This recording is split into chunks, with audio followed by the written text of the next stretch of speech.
भाजप सरकारच्या काळातील एक नवीन पराक्रम समोर आलाय. अन्नपूर्णा नावाच्या योजनेचे 3-13 झालेत आणि कोट्यवधींचा घोटाळा झालाय. दैनिक भास्कर या वृत्तपत्राच्या इन्व्हेस्टिगेटिव्ह रिपोर्टवर आधारित आजचा हा व्हिडिओ. कृपया हा व्हिडिओ पूर्ण पहा. मित्रांनो, राजस्थानमधील भाजप नेतृत्वाखाली असलेल्या सरकारने तिथेच पूर्वीची जी इंदिरा रसोई योजना होती याचं नाव बदलून श्री अन्नपूर्णा रसोई योजना असं ठेवलं होतं, ज्यामध्ये शहरी गरिबांना 8 रुपयांत दर्जेदार आणि पौष्टिक अन्न उपलब्ध करून देण्याचा उद्देश होता. या नव्या रचनेत प्रत्येक थाळीमागे सरकारकडून दिल्या जाणाऱ्या अनुदानात वाढ करण्यात आली होती व अन्नाच्या प्रमाणात सुद्धा वाढ केली होती.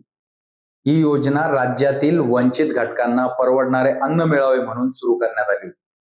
पण अन्नपूर्णा रसोई, जिथे 8 रुपयांत गरीबाला पोटभर जेवण मिळायला हवं होतं, तीच आता कोट्यवधींच्या खेळाचा अड्डा बनली आहे. दैनिक भास्करच्या 40 दिवसांच्या तपासणीत समोर आलंय की इथे एका व्यक्तीला एका दिवसात 8 ते 21 वेळा जेवण दिलं जात असल्याचं दाखवलं जातं. रेकॉर्डमध्ये कुठे 15 सेकंदाच्या अंतराने नाव बदलून लंच डिनर नोंदवलं जातं, तर कुठे एका व्यक्तीने दिवसभरात 12 किलोपेक्षा जास्त अन्न खाल्लंय असं दाखवलं जात आहे. रसोई चालवणाऱ्यांनी 20 ते 25 लोक ठरवून ठेवले आहेत, जे फक्त फोटो काढण्यासाठी येतात. त्याच लोकांचे फोटो वेगवेगळ्या नावांनी सिस्टम मध्ये अपलोड केले जातात. खराब दर्जामुळे अनेक जे खरे गरजू लोक आहेत ते तिथे येतच नाही. पण कागदावर मात्र हजारो थाळ्या दाखवून सरकारच्या अनुदानाची अक्षरशः लूट केली जाते. मित्रांनो, अन्नपूर्णा रसोईतील घोटाळा नेमकं काय आहे तो आपण समजून घेऊया. मित्रांनो, आपण दिवसातून किती वेळा जेवतो? 2 वेळा, जास्तीत जास्त 3. पण जर मी तुम्हाला सांगितलं की एका माणसाने एका दिवसात 21 वेळा जेवण केलंय, तर तुम्हाला विश्वास बसेल का? पण हे खरं आहे. किमान सरकारी रेकॉर्डमध्ये तरी असंच दाखवलं गेलंय. फक्त 3 दिवसात 6 वेगवेगळ्या नावांवर 76 थाळ्यांचा रेकॉर्ड तयार करण्यात आलाय. पण सत्य काय? तोच एक माणूस, त्याचा एकच फोटो आणि नाव सतत बदलली जात होती. म्हणजे नाव वेगळं, फोटो मात्र एकच. आता 1 जानेवारीला काय झालंय ते बघा. सकाळी 10:10 राजेशच्या नावाने लंच, फक्त 16 सेकंदांनी मुकेशच्या नावाने पुन्हा लंच, मग काही मिनिटांनी पुन्हा तसंच, आणि असं करत करत त्या दिवशी यांच्या नावाने किमान 9 वेळा जेवण दाखवल्या गेलंय. आहे की नाही? आता पुढे आणखी एक गंमत आहे. एका तासात 16 वेळा लंच दाखवलं गेलंय. प्रत्येक 15 ते 20 सेकंदांनी नाव बदललं जातं. कधी राजेश, कधी राम, कधी मोहन, पण फोटो मात्र तोच.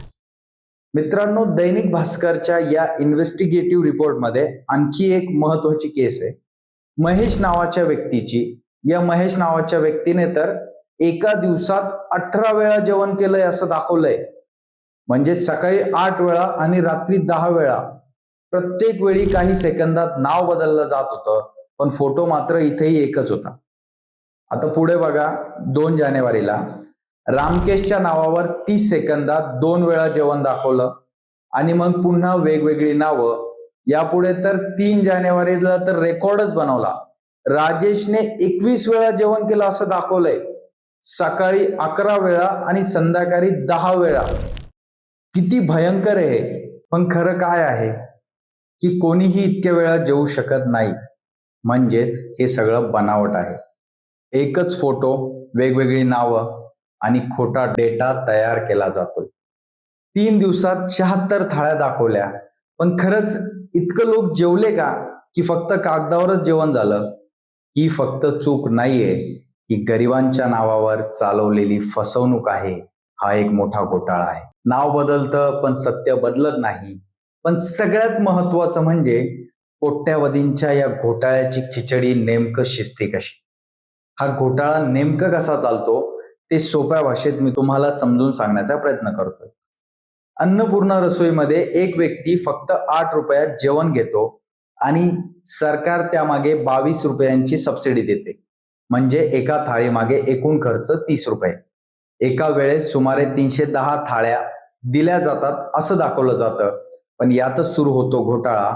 फेक टोकन्स तयार करून दर महिन्याला सुमारे 4 लाख रुपये काढले जातात.